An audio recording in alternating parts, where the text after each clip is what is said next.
പ്രിയപ്പെട്ട motor vehicles ഡിപ്പാർട്ട്മെൻറ്റിനോടാണ് എനിക്ക് പറയാനുള്ളത് ഒരു കാര്യം. നിങ്ങൾ ക്യാരവൻ നിരോധിക്കരുത്.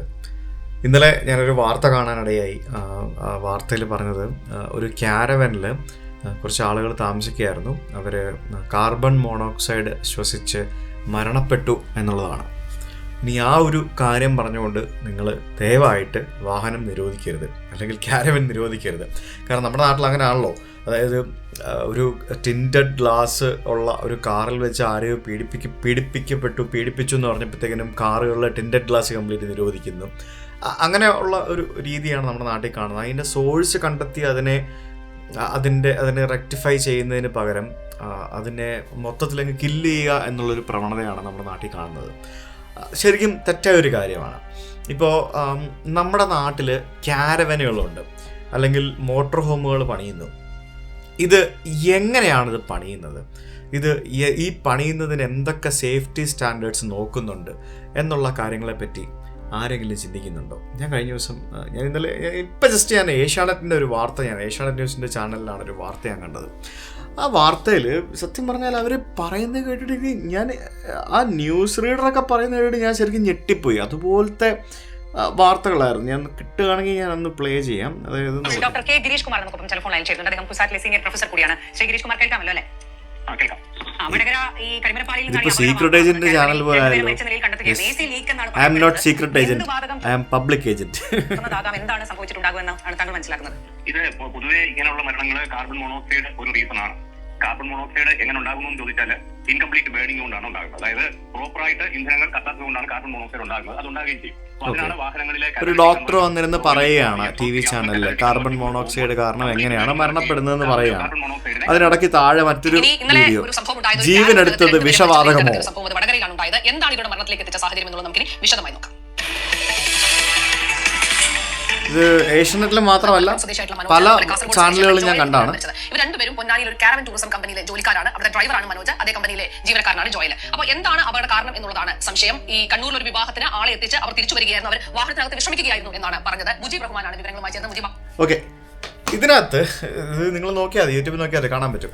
ഇതിനകത്തൊരു സംഭവം എന്ന് പറഞ്ഞാൽ ഈ ക്യാരവൻ അല്ലെങ്കിൽ മോട്ടോർ ഹോം എന്ത് കുന്തമോ ആയിക്കോട്ടെ, ഇതൊക്കെ നിർമ്മിക്കുന്നതിന് പ്രോപ്പറായിട്ടുള്ള ചട്ടങ്ങൾ പാലിക്കണം. ഇതൊക്കെ ചട്ടങ്ങൾ പാലിച്ചാണോ ഇതൊക്കെ നിർമ്മിച്ചിരിക്കുന്നത്? ഇത് ഏത് രീതിയിലാണ് നിർമ്മിച്ചിരിക്കുന്നത്? ഏതൊരു വണ്ടിയാണെങ്കിലും ഏതൊരു മോട്ടോർ ഹോം ആണെങ്കിലും അതിനകത്തൊരു കാർബൺ മോണോക്സൈഡ് ഡിറ്റക്ടർ എന്ന് പറഞ്ഞൊരു സാധനം ഉണ്ടായിരിക്കണം. അത് റൂളാണ്. അത് നമ്മുടെ നാട്ടിൽ അങ്ങനത്തെ റൂളുണ്ടെന്ന് എനിക്കറിയത്തില്ല. ഞാൻ 35 ദിവസം, അതായത് 2 വർഷം മുൻപ് 35 ദിവസം ഒരു മോട്ടോർ ഹോം റെൻറ്റിനെടുത്തിട്ട്, അതായത് കംപ്ലീറ്റ് ഒരു മോട്ടോർ ഹോം റെൻറ്റിനെടുത്തിട്ട് ഞാൻ UK and Ireland entirely travel ചെയ്തൊരു വ്യക്തിയാണ്. അതായത് അത് UK ബേസ്ഡ് ആയിട്ടുള്ള ഒരു കമ്പനിയുടെ ഒരു മോട്ടോർ ഹോം ആയിരുന്നു. ആ വണ്ടിയിൽ തന്നെ 35 ദിവസം കിടന്നുറങ്ങി, ആ വണ്ടിയിൽ തന്നെ 35 ദിവസം 3 നേരം ഭക്ഷണം ഉണ്ടാക്കി കഴിച്ച്, ആ വണ്ടിയും കൊണ്ട് ഏകദേശം ഒരു 10, 5000, 6000, 7000 കിലോമീറ്റർ ഓടിച്ച് 35 ദിവസം അതിൽ ജീവിച്ചൊരു വ്യക്തിയാണ്.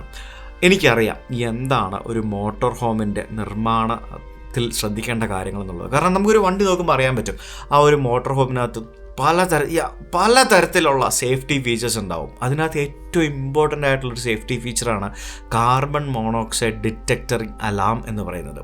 അതായത് അതിനകത്ത് കാർബൺ മോണോക്സൈഡ് ദ്രാവകത്തിന് കാർബൺ മോണോക്സൈഡ് വാതകം, ഈ വാതകം എമിറ്റ് ചെയ്യപ്പെടുകയാണെങ്കിൽ ഈ അലാം ഡിറ്റക്റ്റ് ചെയ്തിട്ട്, അതായത് ഈ ഡിവൈസ് ഡിറ്റക്റ്റ് ചെയ്തിട്ട് ഇത് നമുക്ക് ഒരു അതിഭയങ്കരമായിട്ടുള്ള ശബ്ദത്തിലുള്ള ഒരു അലാം തരും. കാരണം നമുക്കറിയാം ഈ എയർ കണ്ടീഷൻ ഉപയോഗിക്കുമ്പോഴും പിന്നെ അങ്ങനെ പല കാര്യങ്ങൾ ഉപയോഗിക്കുമ്പോഴും നമുക്ക് ഈ കാർബൺ മോണോക്സൈഡ് ഉണ്ടാവാനുള്ള സാധ്യതയുണ്ട്.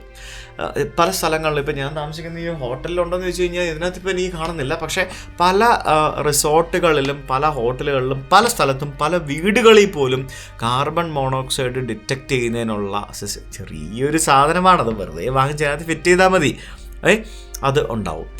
ഇതൊക്കെ പ്രോപ്പറായിട്ടില്ലാതെ ആരെങ്കിലുമൊക്കെ നിർമ്മിച്ച ക്യാരവൻ വാങ്ങിച്ചിട്ട് അത് ഈ പറഞ്ഞ പോലെ പ്രോപ്പറായിട്ട് മര്യാദക്കല്ലാതെ ഉപയോഗിച്ചിട്ട് ഒരു അപകടം നടന്നിട്ട് 2 പേര് മരണപ്പെട്ടു.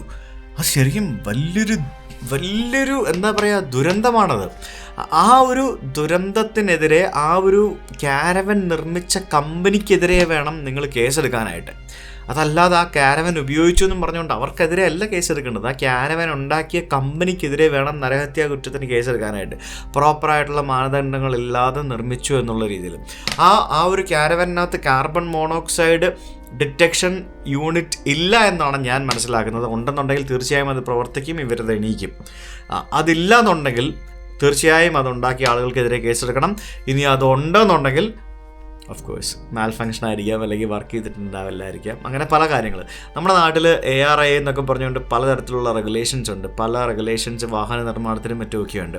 ഞാൻ ഇതിനു മുമ്പ് ഒരു ക്യാരവൻ നിർമ്മിക്കുന്നതിന് വേണ്ടി ഒരു ഫോഴ്സിൻ്റെ വണ്ടി എടുത്തിട്ട് ക്യാരവൻ ഉണ്ടാക്കാമെന്നൊക്കെ പറഞ്ഞ് കുറേ നോക്കിയതാണ്. പക്ഷേ വലിയ തൊല്ലയാണ്, ഭയങ്കര പ്രശ്നങ്ങളാണ്. നേരെ മറിച്ച് ഇന്ത്യയിൽ ഏതെങ്കിലും ഒരു കമ്പനി നിയമപരമായിട്ട് എല്ലാ കാര്യങ്ങളും നോക്കി ഒരു ക്യാരവനായിട്ടോ മോട്ടോർ ഹോമായിട്ടോ ഉണ്ടാക്കുന്നുണ്ടോ? അതുമില്ല. ഇപ്പോൾ ഫോഴ്സ് മോട്ടോഴ്സ് നമുക്ക് എല്ലാവർക്കും അറിയാം, നമ്മുടെ ട്രാവലർ ഉണ്ടാക്കുന്ന കമ്പനി ഫോഴ്സ്. ഈ ഫോഴ്സിന് തന്നെ വേണമെങ്കിൽ എല്ലാ റൂൾസും പാലിച്ച് വേണമെങ്കിൽ ക്യാരവൻ നിർമ്മിച്ചിറക്കാവുന്നതാണ്.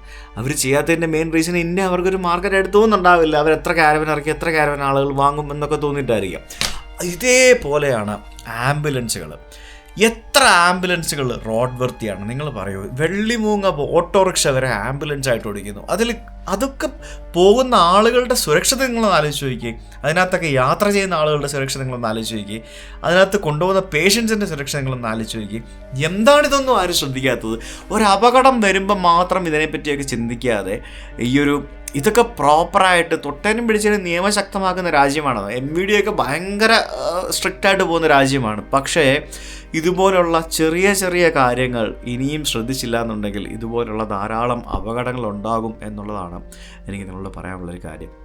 ഞാനാരെയും കുറ്റം പറയാൻ വേണ്ടി പറയുന്നൊരു കാര്യമല്ല. ഞാൻ ഈ വാർത്ത ജസ്റ്റ് വെറുതെ യൂട്യൂബ് എടുത്ത് നോക്കിയപ്പോഴത്തേക്കിനും അതിനകത്ത് കണ്ട വാർത്തകൾ കണ്ടിട്ട് സത്യം പറഞ്ഞാൽ എനിക്ക് ഇങ്ങനൊരു കാര്യം നിങ്ങളോട് പറയണമെന്ന് തോന്നി. അതുകൊണ്ടാണ് ഇങ്ങനൊരു വീഡിയോ ചെയ്യുന്നത്. സോ നിങ്ങൾ വീട്ടിലാണെങ്കിലും ചെയ്യാവുന്ന കാര്യം, നിങ്ങളുടെ ഫ്ലാറ്റിലാണെങ്കിലും ചെയ്യാവുന്ന കാര്യം, ഒരു കാർബൺ മോണോക്സൈഡ് ഡിറ്റക്ഷൻ യൂണിറ്റ്, ചെറിയ സാധനം, അത് വാങ്ങിച്ച് ഇൻസ്റ്റാൾ ചെയ്തോ? നഷ്ടമുണ്ടോ? ഇല്ലല്ലോ. ഈ കഴിഞ്ഞ ദിവസം ജോർജിയയിൽ നിങ്ങൾ വാർത്ത കണ്ടു കാണും. ജോർജിയയിൽ ഒരു റെസ്റ്റോറൻറ്റിൻ്റെ കിച്ചണിലോ അവിടെ എവിടെയോ ഉണ്ടായിരുന്ന, അവിടെ റെസ്റ്റോറൻറ്റിനോട് സമീപത്തായിട്ട് കിടന്ന് ഉറങ്ങിയിരുന്ന ഒരു 10ഓളം വരുന്ന ഇന്ത്യക്കാർ മരണപ്പെട്ടു. ഇതേ സംഭവത്തിൽ കാർബൺ മോണോക്സൈഡ് വാതകം ശ്വസിച്ചിട്ട്. അതായത് കിച്ചണിൻ്റെ അവിടെ എവിടെ എങ്ങനെയോ ആ ഭാഗത്തുനിന്ന് ലീക്കായി വന്നതാണ്. ഇത് ഭയങ്കര ഡേഞ്ചറസ് ആയിട്ടുള്ളൊരു കാര്യമാണ്. സോ ദയവായിട്ട് എവിടെയൊക്കെ ഇതൊക്കെ ഇൻസ്റ്റാൾ ചെയ്യാൻ പറ്റുമോ അവിടെയൊക്കെ ഇൻസ്റ്റാൾ ചെയ്യുക. Safety first.